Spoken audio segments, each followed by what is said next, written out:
Hello అండి, welcome to DJs recipe book. ఈరోజు recipe బుక్లోని recipe దప్పలం. ఇది ఆంధ్ర స్పెషల్ అండి. దీన్ని ఎక్కువగా పెద్ద గుమ్మడికాయతో చేస్తారు, సొరకాయతో కూడా చేసుకోవచ్చు. కానీ విశేషమైతే పెద్ద గుమ్మడికాయనండి. పెద్ద గుమ్మడి లేదా తీయ గుమ్మడి కూడా అంటూ ఉంటారు దీన్ని ఎలా చేయాలో ఇప్పుడు మనం తెలుసుకుందాం.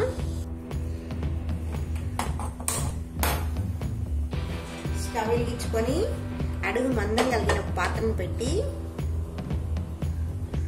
ప్యాన్ హీట్ అయిన తర్వాత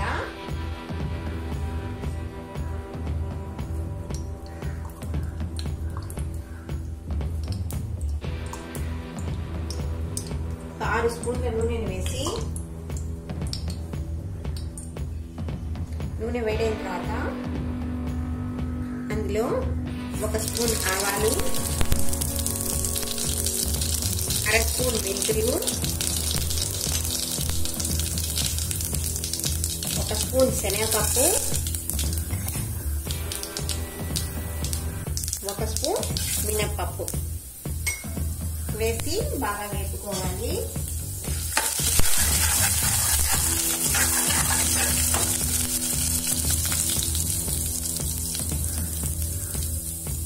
ఇందులో 4-5 ఎండుమిరపకాయలు,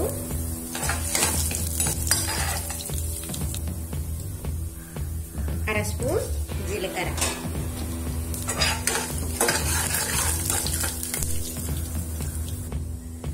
పోపు బాగా వేగిన తర్వాత అందులో ఒక పెద్ద సైజు ఉల్లిపాయని సన్నగా తరుక్కొని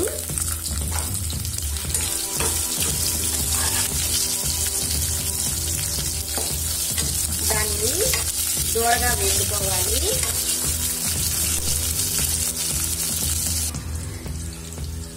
ఎర్రగడ్డలు కొద్దిగా కలర్ మారిన తర్వాత అందులో 2 పచ్చిమిరపకాయలు సన్నగా తరుక్కున్నవి,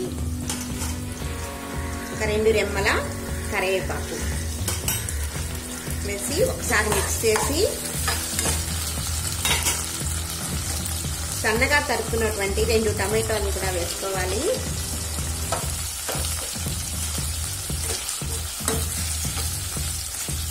ఒక 2-3 నిమిషాల సేపు వీటిని మగ్గనివ్వాలి.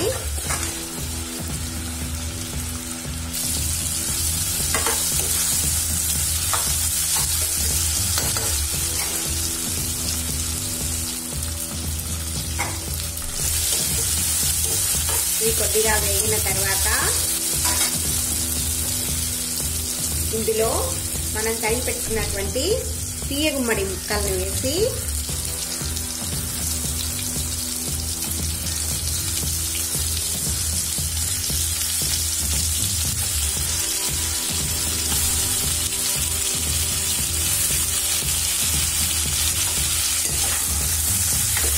ఒకసారి బాగా కలియబెట్టి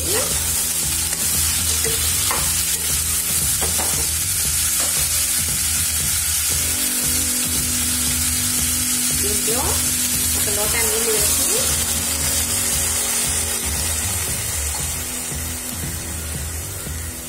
బద్దలను బాగా ఉడకనివ్వాలి.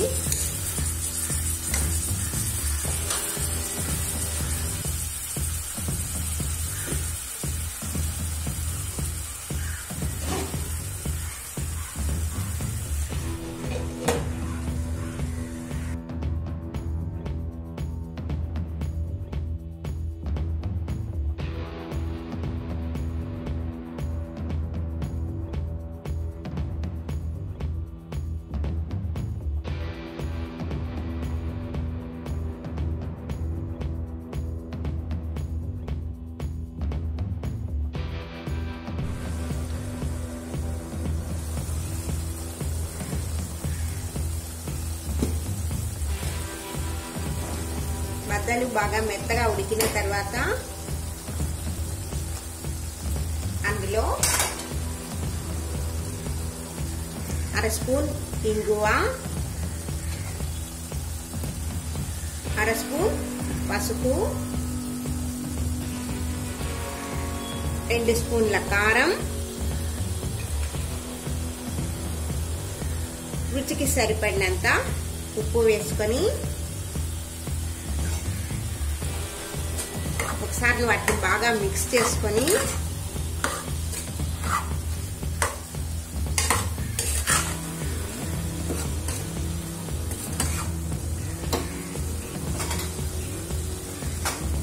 అందులో నిమ్మకాయ సైజ్ అంత చింతపండులోంచి చింతపండు రసం తీసుకొని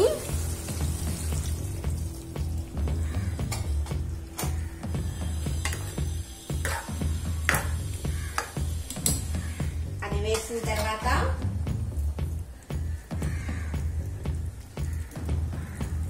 కొద్దిగా బెల్లం,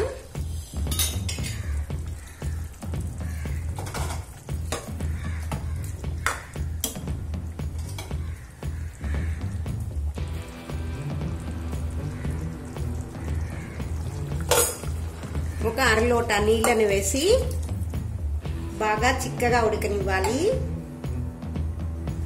ఇందులో మెంతులు, ధనియాలతో కొట్టినటువంటి పౌడర్ కూడా వేసుకోవాలి.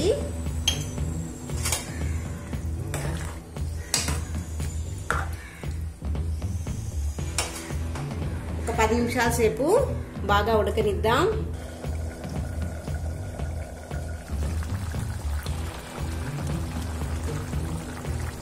ఒక 5 నిమిషాలు బాగా ఉడికిన తర్వాత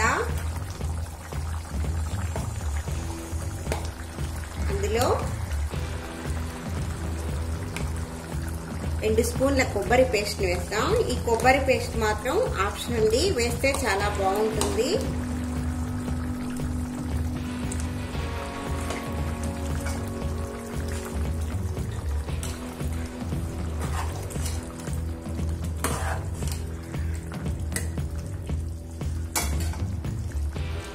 ఇప్పుడు మూత వేసి బాగా దగ్గరకు వచ్చే వరకు ఉడకనివ్వాలి.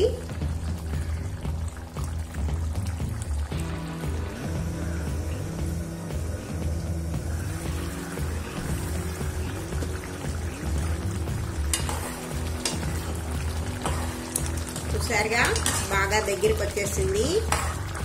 ఇంతే అండి, రెడీ అయిపోయింది దప్పలం.